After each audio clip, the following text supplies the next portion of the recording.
পাইকারিভাবে ধরেন যে এই চিটাগাং, এই ঢাকা, সিলেট বিভিন্ন এলাকায় নিতেছে মেলা হইব 7 দিন ও এর মধ্যে যাওয়া হইব ইন্ডিয়ার মধ্যে নিব। এই আগে বাঁশ সংগ্রহ করি এই পলসি করি শাক বানায় কাপড় আনি। কাকা কোনো ধরনের সুযোগ সুবিধা কি আপনারা সরকারিভাবে পান? না, এটা ধরুন পাইছি না। অনেকজনের লেখকে একবার আরো কয়েকজনের নিচে উঠছে আর পাইছি না। আসসালামু আলাইকুম দর্শক, আজকে আমি যেখানে আসছি কাকার এখানে, তো এসে দেখতেছি যে কাকা বিচুন বানাইতেছে। ঠিক আছে, আপনাদের সামনে যদি আমি একটু দেখাই যে বিচুনের ফ্রেমগুলো এবং কিভাবে বিচুন তৈরি হয় সেটা আমরা কাকার থেকে জানতে যাবো। এবং আমাদের দেশের অর্থনীতির পরিবর্তনে আমাদের এই শিল্পটা কতটা গুরুত্বপূর্ণ অবদান রাখতে পারে সেটা আমরা আপনাদের সাথে আলোচনা করব এবং আপনাদের দেখানোর চেষ্টা করব যে আমাদের এই ময়মনসিংহ অঞ্চলের এই বিচুনগুলা দেশের কোন কোন এলাকায় চাহিদা আছে এবং আমাদের এই অর্থনৈতিক চাহিদায় বা আমাদের দেশের এই অর্থনৈতিক উন্নয়নে অবদানে আমরা কি ধরনের অবদান রাখতে পারি সেটা আপনাদেরকে আমি ভিডিওর শেষ পর্যন্ত দেখতে দেখতে আপনাদেরকে দেখানোর চেষ্টা করব। ততক্ষণ আমার সাথে থাকুন। আপাতত আমরা কাকার সাথে কথা বলি এবং কাকা কিভাবে এই বিচুনগুলা এত সুন্দর করে তৈরি করে এবং প্রস্তুত করে সেটা কোথায় বিক্রি করে, কিভাবে বিক্রি করে এবং বর্তমান বাজার দরে সেগুলোর চাহিদা কেমন, সমস্ত কিছু আপনাদের সাথে আমি দেখানোর চেষ্টা করব। ততক্ষণ আমার সাথে থাকুন। তো আসুন আমরা কাকার সাথে পরিচিত হই এবং কাকার কাজ সম্পর্কে আমরা একটু বিস্তারিত জানার চেষ্টা করি। আসসালামু আলাইকুম কাকা। ওয়ালাইকুম সালাম। কেমন আছেন? ভালোই। আপনি যদি আমার এই বিচুনের পুরা কিভাবে বিচুনটা আপনি প্রস্তুত করেন যদি একটু প্রসিজারটা সিস্টেমটা একটু বলতেন। এই আগে বাঁশ সংগ্রহ করি এই পলসি করি শাক বানায় কাপড় আনি ঢাকাতে আইনে হারিয়া তৈরি করি। কাপড়গুলো কি আপনারা আলাদা আলাদা মানে বিভিন্ন জায়গা থেকে কি সংগ্রহ করেন নাকি? হ্যাঁ, বিভিন্ন জায়গাতে আনি। এটা ধরুন এই যে এক জায়গায় টানতাছে, এটা আনতাছে এক জায়গায় আইনে হারিয়া তৈরি করতেছে। আলাদা আলাদা কাগজগুলো আনেন? হ্যাঁ। তারপর হচ্ছে কি আপনারা বিভিন্ন ডিজাইন এগুলা? হ্যাঁ আঁকা হয়। আচ্ছা আচ্ছা, মানে প্রথমে আপনারা বাঁশ সংগ্রহ করে, প্রথমে দর্শক কাকা বলতেছিল যে প্রথমে বাঁশ সংগ্রহ করা আর আইনারে পলসি করা করিয়া হারিয়া, এই যে এটাতে বলে ফলসি। ঠিক আছে, বাঁশগুলা চিকন চিকন ফালি ফালি করে কাটাকে বলা হয় ফলসি। ঠিক আছে, তারপরে ফলসি গুলা করার পরে সেগুলো আছে রাউন্ড করে গোল করে কাকা এইভাবে বানায়। ঠিক আছে, তারপর হচ্ছে কি এটার উপরে কি কাপড় দেন? হ্যাঁ, এটার কাপড় দেয়া টানা দেয়া বাদে বানানো হয়।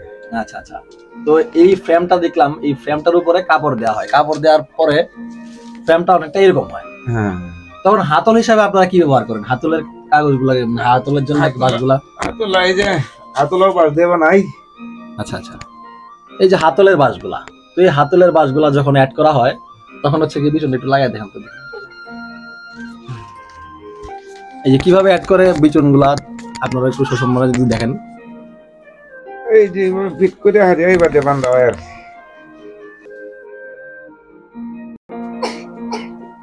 এই যে প্রথমে হচ্ছে গিয়ে এই যে কঞ্চা দেখাইলাম, প্রথমে এই প্রসিজার বাঁশ থেকে চিকন কঞ্চি করা হয়, তারপরে সেই কঞ্চিটারে গোল করে এবং ফ্রেমিং করা হয়। ফ্রেমিং করার পরে তখন এটার উপরে কাপড় মোড়ানো হয়। কাপড় মোড়ানোর পরে এই যে বাঁশের অংশটা বিচুনের সাথে যুক্ত করা হয়। পরবর্তীতে এখানে হয়তো চুঙ্গি দেন না? চুঙ্গি দেন না, তাতে ঘুরাইতে সুবিধা হয়। চুঙ্গি দেওয়া হয় আর কি। তো এই প্রসিজারটাতে আপনাদের এই পুরা বিচুনটা বানাইতে আপনাদের মানে কি পরিমাণ খরচ হয় পার বিচুনে যদি আপনারা হিসাব করেন? খরচ দিন গিয়া 7-8 টাকা হয়, আর একটা আছে ওই 20 টাকা হয়। 20 টাকা হয়, মানে বিভিন্ন ধরনের ডিজাইন আছে। যদি পরবর্তীতে আপনাদের বিক্রির ক্ষেত্রে আপনারা এগুলা কাদের কাছে বিক্রি করেন? বিক্রি করি মেলা টেলায় গিয়ে হারিয়া তো পাবলিকের কাছে বিক্রি করি।